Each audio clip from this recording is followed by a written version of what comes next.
It's a little before noon on September 18th, 2025. We're in a quiet suburban cul-de-sac in Fremont, California. Suddenly, an elderly man, 71-year-old David Brimmer, staggers down from the street, blood pouring from a gash in his neck. He's desperately pounding on a neighbor's door for help. Chasing him is a younger man armed with a knife. The old man stumbles into the neighbor's house, screaming, "Call the police!" But the pursuer is right behind, determined to finish what he started. Moments later, on the front lawn of that house, David Brimmer collapses. The younger man pins him down and slashes his throat repeatedly. Within minutes, police sirens pierce the air. Officers find Brimmer lifeless on the grass and his attacker standing calmly nearby, hands and clothes splattered with the blood of his victim. This man did not fight or flee. In fact, he tells the cops he wanted to be caught. He says the dead man on the lawn was a pedophile and that killing him was, quote, honestly quite fun. This is the story of Fremont's real-life Dexter.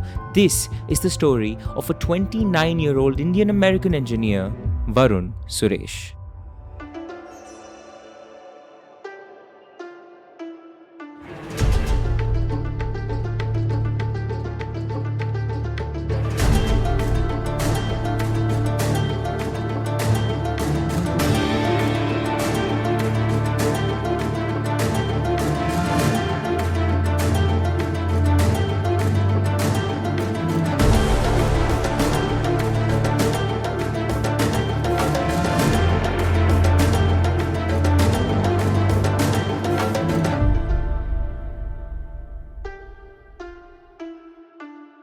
Hi everyone, welcome to the Desi Crime Podcast, a show where we dive deep into some of the craziest stories from around South Asia. I'm your host Aryaan. And I'm Aishwarya. And the story we have for you today is one of the most freakish vigilante killings we've ever covered on Desi Crime, both the motive and the modus operandi of the murder. Aryaan, before we get into today's mystery, there is another one I think we need to solve once and for all. Our comment sections are filled with the question, what is in your mug? Why are you fake sipping? Is it empty? Is it chai for our chai and chitti episodes? So just let us know what is in there. It's just caffeine. So coffee. Not technically.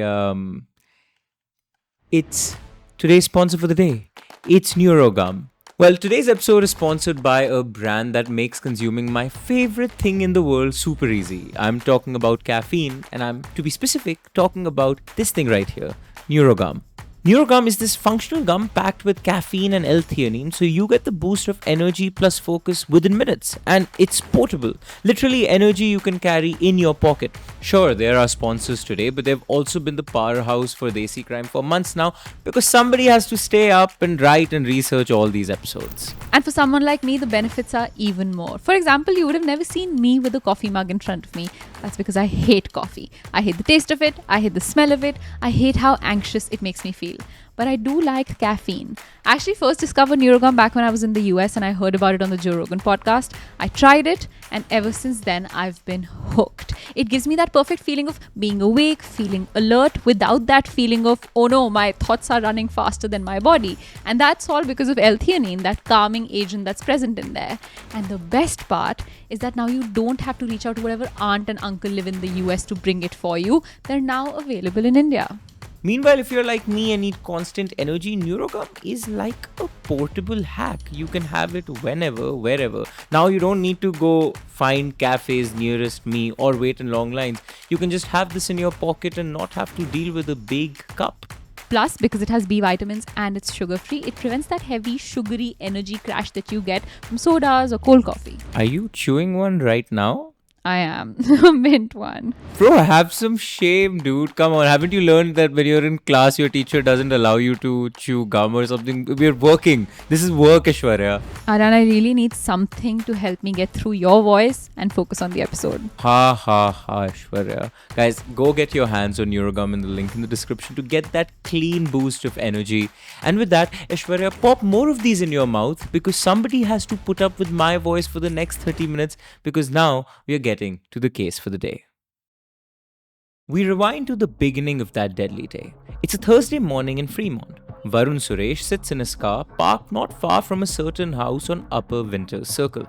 In his hands is his smartphone, open to California's Megan's Law website, that is the state's public database of registered sex offenders. Aishwarya, if you remember, when we were studying in Michigan, we also looked up this particular database to see if there were, sex offenders near us, because this is a technology we weren't aware was available in US because it was never available in India.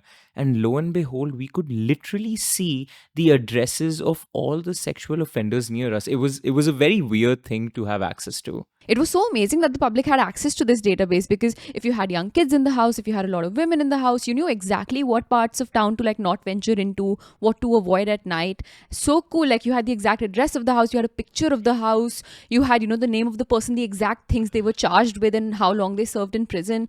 I mean, insanely cool that you could keep yourself safe in that way. This website might be a cool technology for some, but in this case, Aishwarya, it proved to be deadly in the hands of Varun Suresh.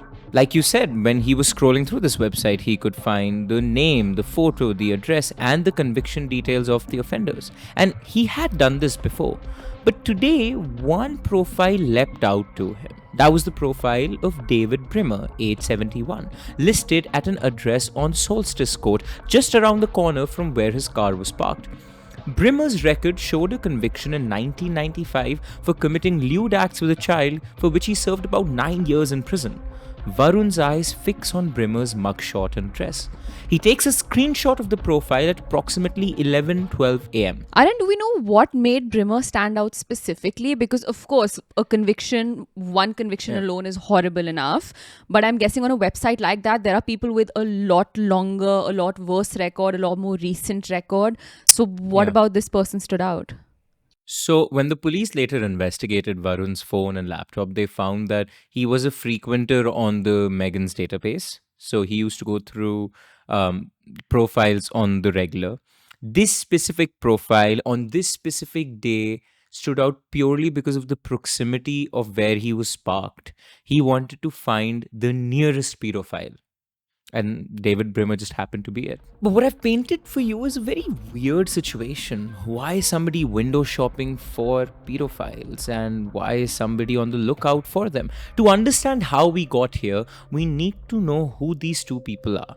David Brimmer is not just a kindly grandfather retiree, he is a convicted child molester. Decades ago, Brimmer was a church pastor in the Bay Area. In 1992, he was charged with sexually molesting 4 boys aged between 9 and 15. By 1995, he was convicted of lewd acts with a child and sent to prison for 9 years. Now, 71 years old, Brimmer has been out of prison for years, living a low-profile life in Freemont. But under Megan's Law, which makes sex offender information public, his past follows him. His name, photo, home address, all are one Google search away. Neighbors know him, if not personally, then by reputation. One can only imagine the uneasy quiet that hung over Brimmer's daily life. He's a free man, but not a forgiven one. Now, on the other hand, we have Varun Suresh, who had no personal history with David Brimmer. Varun is 29 years old, tech-savvy, and by outward appearances, an ordinary guy living in Fremont. But those who have met him might have noticed something unsettling beneath the surface. Varun harbors a fierce, almost fanatical hatred for pedophiles. In fact, this isn't the first time he's tried to go after one. Back in 2021, Varun was arrested for a bizarre incident. He planted a fake bomb at a local Fremont hotel, the Hyatt Place, and made violent threats. When police caught him, Varun ranted that he believed the CEO of Hyatt Hotels was a pedophile and that he'd been hunting that CEO for a while. Yes, hunting, that's the word he used. For that stunt alone, Varun was charged with making a false bomb threat, criminal threats, and burglary for sneaking onto property. It was a serious incident, but fortunately no one was hurt. At the time, it must have seemed like the ravings of a troubled man obsessed with delusion. In hindsight, it was a red flag. Varun Suresh was deadly serious about hurting anyone he deemed a predator. Now, fate, or rather the internet, put David Brimmer in Varun's crosshairs. By late summer of 2025, Varun is actively scouring the Megan Law's website seeking a target. He's not randomly snapping. Investigators would later find multiple screenshots of sex offender profiles saved on Varun's phone. He was window shopping for victims. David Brimmer's profile, with that address so close by and a conviction that screams child abuser, was exactly what Varun Suresh Suresh was looking for on that day, 18th September. It's late morning on that day of September 18th. Varun Suresh has made up his mind. Today is the day. He's going to kill someone, and that someone is going to be David Brimmer. This isn't a heat of the moment impulse. It's cold, premeditated vigilantism. He also prepares a disguise of sorts, not a mask or a mustache, but rather nondescript casual clothes that makes him look like a normal passerby. He is armed with a messenger bag, a notebook, and a cup of coffee. Why these items specifically?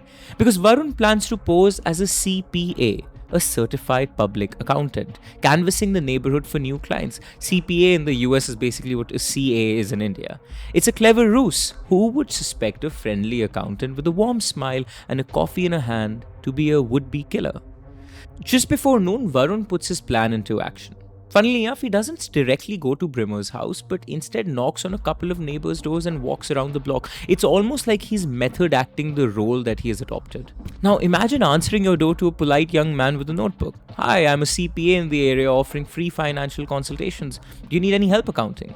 Varun does this to establish his cover story. If anyone later recalls seeing him, they'll remember the accountant, not a lurking assassin. In his own twisted way, Varun is being methodical and patient.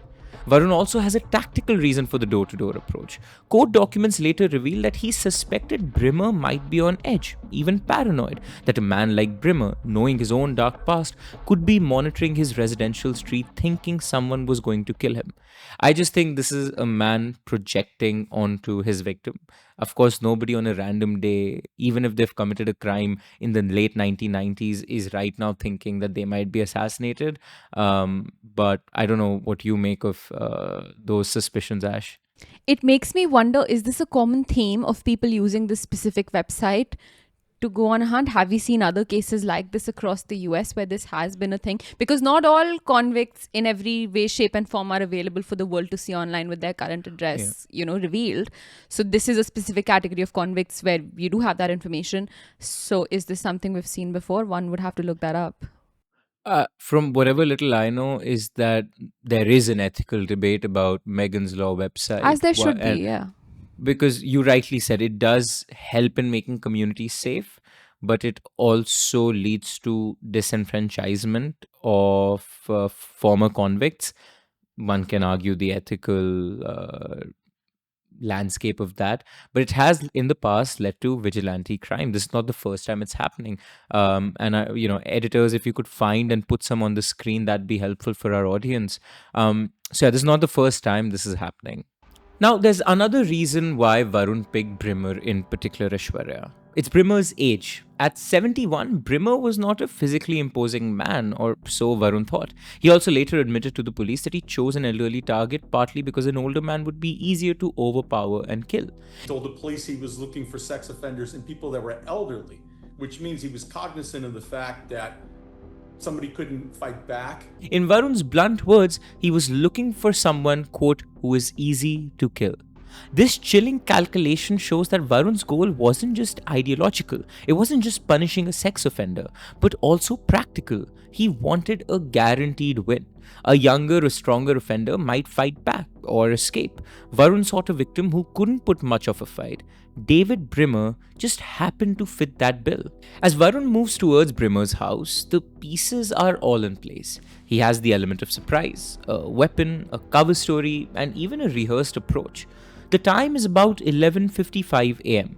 The quiet of midday envelops upper winter circle. Many residents are at work, some kids are at school. The street is drowsy from the late morning afternoon dull.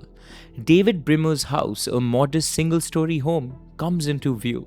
Varun Suresh takes a final sip of his prop coffee and steels himself. He's been waiting for this moment for years now, and by his own later confession, for years he wanted to kill a sex offender, end quote. Now he's at the door of one.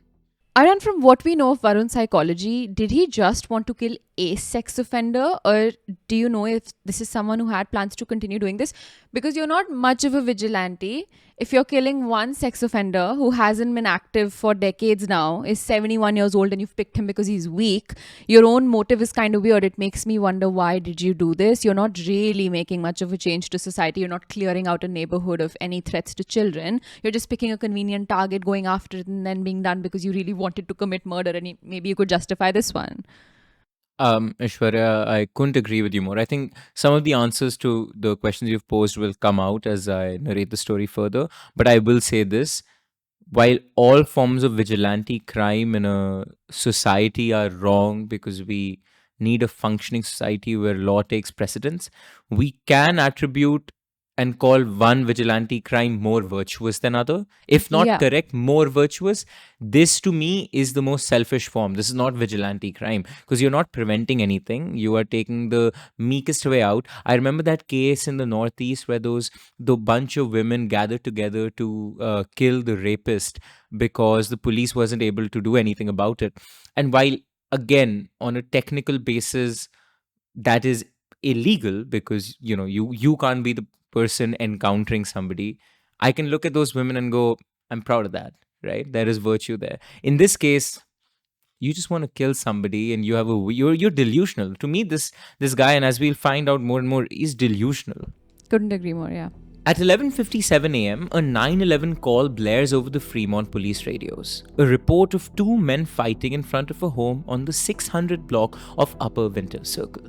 How did we go from a knock on the door to an all-out brawl in mere minutes? Here's what happened. Varun walks up the path to David Brimmer's front door. He takes a breath, adopting a friendly demeanor, and rings the doorbell. Inside, David answers.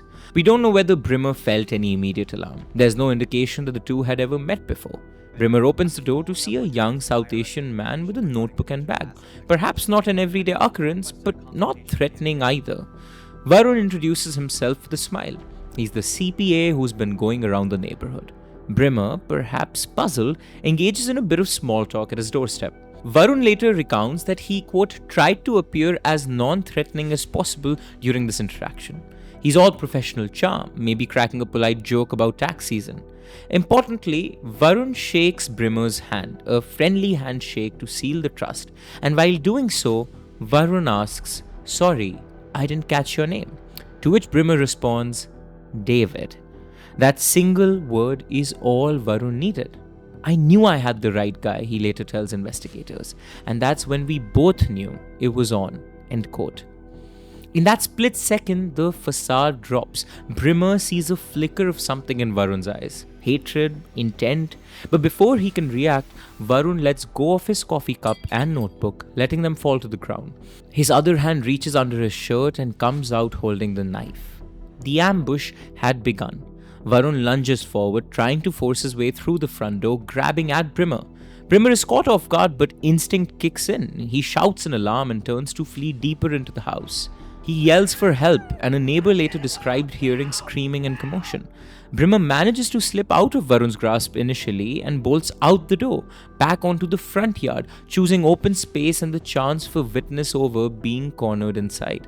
Brimmer is barefoot and running for his life down the street. Varun is right behind him, out in the public, knife in hand. The quiet suburban street is now the setting for a deadly chase. Brimmer waves his arms and tries to flag down a passing car, desperately seeking anyone to help him. But the car does not stop. Varun and Brimmer sprint down the block. A neighbor taking out the trash glances up in horror. An elderly man in distress, a younger man with a knife pursuing. Someone dials 911, reporting a violent altercation in progress. That call is logged at 11:57 a.m. During the chase, Varun later admits he taunted Brimmer. Quote, Do you believe in God? Varun shouted at the terrified man ahead of him. It's such a bizarre theatrical thing to yell, almost like a movie villain. And then, quote, Get your last words in. Varun wanted Brimmer to know that death was coming, to feel that dread. Brimmer, despite a 42-year age disadvantage, is surprisingly quick with the adrenaline coursing through him. He manages to keep some distance from Varun as they run down one block onto another. Neighbors later say that chase lasted around 2 blocks. Now, Brimmer's survival instincts are in overdrive. He knows he needs more than an open street. He needs a barrier between him and this knife-wielding attacker of his. That's when he spots an open garage door on a house up ahead. Brimmer veers abruptly and dashes into the stranger's garage. Varun follows him into the garage within seconds. But Brimmer has a plan. He barrels through the inner door that leads into the garage, into the house, and begins pounding on it from the inside, trying to shut it and alert those inside. Inside the house, imagine a resident suddenly hearing their door bang open and a bloody stranger yelling, "Help! Call the police!" That's David Brimmer, bursting into their home, bleeding and terrified. Just behind him is Varun Suresh, who also yells out to the startled residents. But what Varun shouts is chilling in its deception. He tells them to call the police too, as if Brimmer is the dangerous one. Varun later explained he wanted the witnesses to think Brimmer was the crazy aggressor. Now inside the neighbor's house, Brimmer tries to slam the door shut on Varun, but the younger assailant forces the door open. The fight spills into the neighbor's kitchen. We know it's the kitchen because Varun later describes catching Brimmer there by the counter of the kitchen.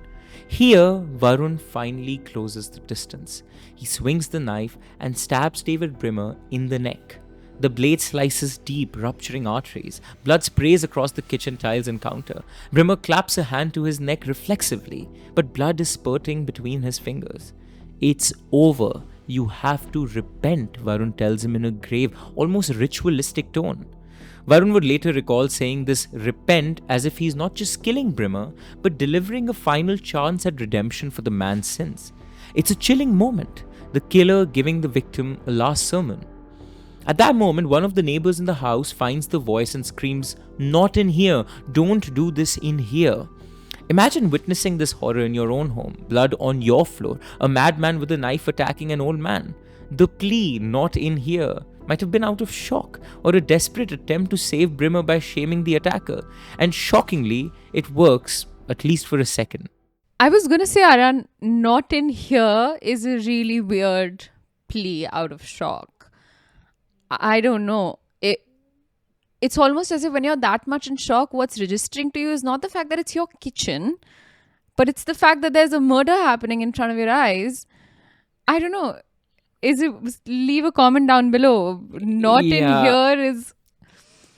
I mean, not in here is definitely weird, but your neighbor being assassinated in your kitchen is even weirder.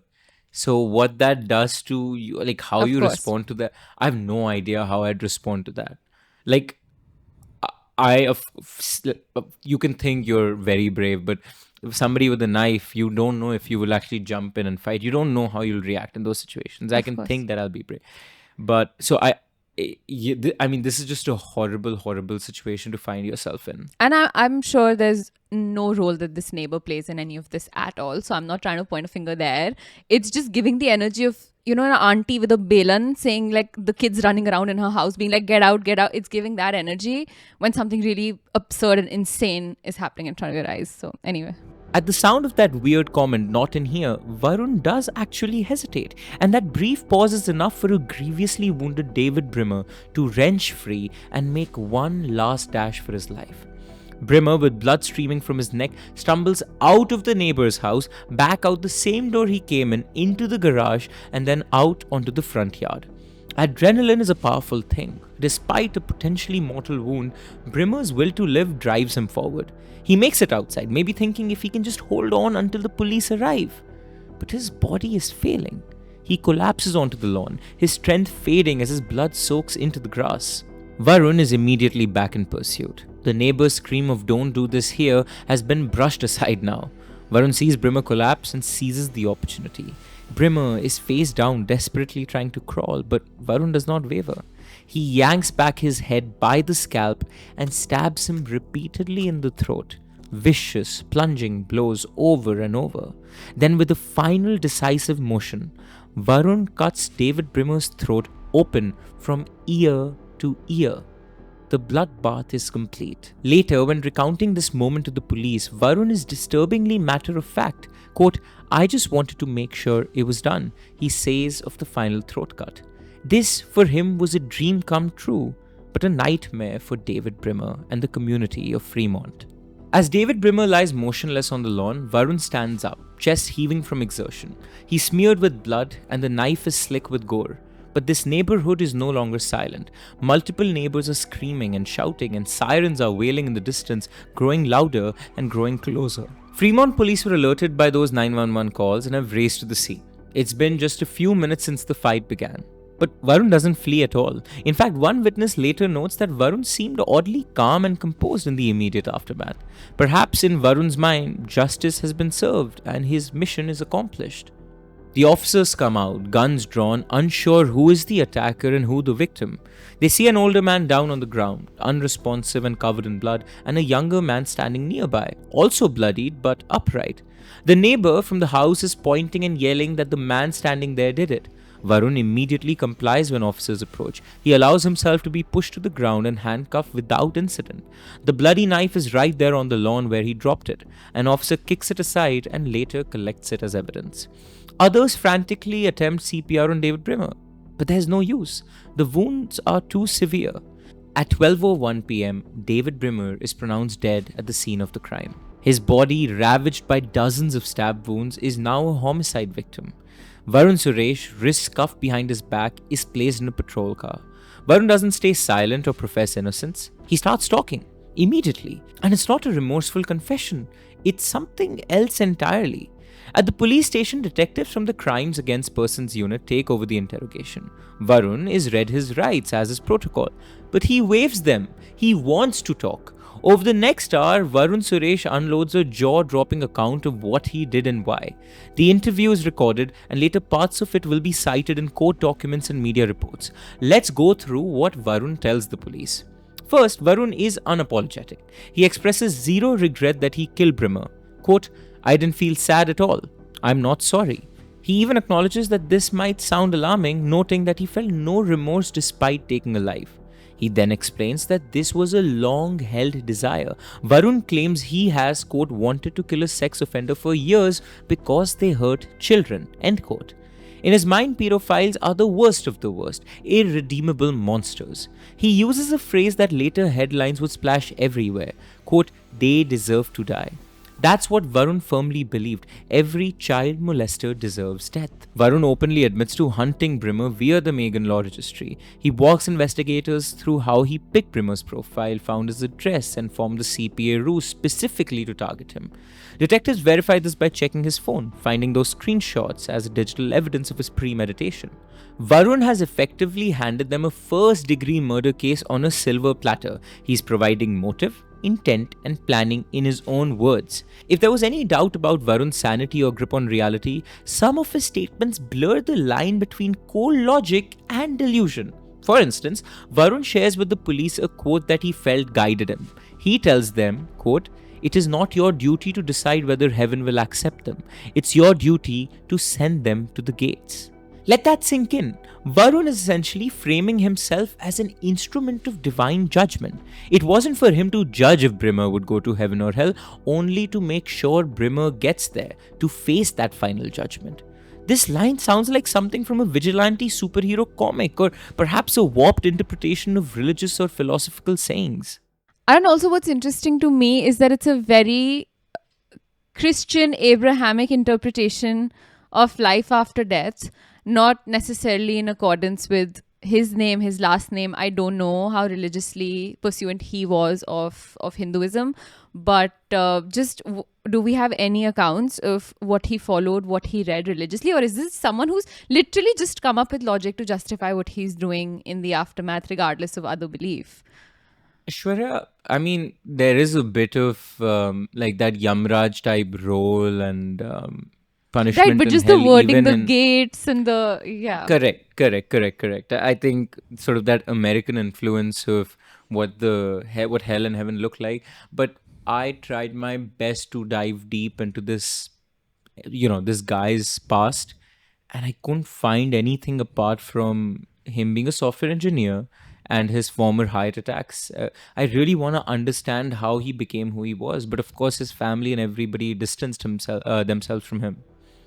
At one point, Varun even laughs while describing the stabbing to the detectives. He notes, almost bragging, that the experience was honestly really fun. Yes, fun. The lead detective stared at him in disbelief. What do you mean fun? Killing an old man was fun. Varun later clarified that by fun he later just meant that how much he loathed pedophiles. It's as if eliminating one gave him a rush or a sense of accomplishment. Now, remember how Varun didn't run and seemed to wait for the police? He explains that too. He tells investigators he never intended to get away with it. In fact, he says he would have called 911 himself to report the killing if the neighbors hadn't already, because he wanted to be arrested and openly take credit for wiping out a pedophile. I wasn't planning on getting away with it. I'm hoping that because the victim is a pedophile, like everyone hates pedophiles, so like it should be cool. It should be cool. End quote. While the delusional killer keeps going on his rant, obviously the police doesn't buy it. A former Freemont detective, Manny Singh, a 30-year-old resident of Fremont as well, later told the police that this kind of vigilante justice is not the right thing. It's more of a mental health issue. The official stance is clear. No matter the victim's past, this was murder. By the end of day on September 18, 2025, Varun Suresh is booked into jail on suspicion of murder. The Alameda County District Attorney's office is promptly notified, and the wheels of the legal system begin turning. Varun is held without bail, unsurprising given the severity and circumstances. As he sits in Santa Rita jail that night, perhaps the reality begins to sink in that he's not going home. Still, if his statements are anything to go by, Varun probably slept soundly, feeling satisfied that his mission was accomplished. I know that, there's this feeling, this emotionally satisfying feeling when you hear somebody has been punished in a way for doing something to such a vulnerable population, like we talked about, a child. But at the same time, it's just legally unsustainable, and we have to follow the rule of law. News of the incident hits the local media almost immediately. By that evening, headlines on Bay Area news sites read like something out of a crime thriller. Fremont man posed as accountant, stabbed sex offender in targeted killing. The story has all the lurid elements that draw attention. A vigilante killer, a pedophile victim, a dramatic daytime attack. Local TV stations dispatch reporters to Upper Winter Circle. Neighbors give sound bites while standing behind police tape. One neighbor describes hearing screams for help and seeing a man covered in blood in their yard. The community is in shock. Fremont, a city known for its diversity and relative calm, has never seen anything quite like this. A man hunted someone using a state website and killed him. It almost sounds like a Dexter episode. Hence the nickname, the Fremont Dexter, starts circulating on social media. However, public opinion is weirdly divided. On one hand, nobody has sympathy for David Brimmer, the victim. When people learn he was a convicted child molester, there's a visceral reaction. Good riddance, some say quietly. On forums and Facebook, a few individuals express outright approval of Varun's actions. One viral post by an Indian community Facebook page hailed Varun as a courageous young man who delivered justice, with comments like, "We need more of this young man in the world." That comment, unsettlingly, got many likes. Such sentiments reflect the anger society holds towards child abusers. In fact, even in prison, the lowest, the scum of the prison, as prisoners like to call, are child sex offenders. So I understand where people are coming from and sort of saying, wow, vigilante justice is done. But I don't think, as Aishwarya and I have summed up, this is the way to go about it, nor is this guy a virtuous vigilante by any means. Now, back in California, Varun Suresh's legal proceedings begin. On September 22, 2025, just 4 days after the killing, Alameda County prosecutors formally charge him with murder, with special allegations, meaning enhancements of the case, for using a deadly weapon and causing great bodily injury, as evinced by the way he stabbed his victim. They also charged him with first-degree residential burglary for forcing his way into the neighbor's home during the chase. Varun does not enter a plea in the initial hearing. In fact, his lawyers argue the mental health angle, but that soon dwindles because the calculated nature of the crime comes at the forefront of this case. Also, given that there was a past bomb threat that was hanging over him against the Hyatt CEO, that didn't help that this was a one-off incident. It showed a history of such egregious behavior. Over the next few months, the case crawled through the pre-trial process. So on October 14, 2025, Varun was scheduled for a plea hearing, but his lawyers asked for more time. More photos and more evidence was collected. The same happened in November 2025, where he appears in court again. But this time, he was a slender, tired-looking Varun Suresh, not the boisterous, confident self we saw earlier. At one point in the trial, we finally get to meet Varun Suresh's parents too, who are there attending the hearing. And they just look like grief-stricken immigrant parents who have no idea what their son has just done or what their son was capable of. And when Varun is making eye contact with them, he doesn't look like his former self either. He looks thin, he looks sad, he looks like he knows what he's done was not okay. Left to deal with this calamity are the residents of Fremont. One of them has to say that we all hate what the old man did, but we have courts and prisons for a reason. You can't just kill somebody because you hate what they did. End quote. As for Varun, he remains defiant. In a jailhouse interview, except that aired on local TV, Varun looked into the camera, unblinking, and said, "I did what had to be done. I'll answer to God for it, not to anyone else." It's ironic. He will, in fact, have to answer to the state of California first. And one way or another, punishment is coming.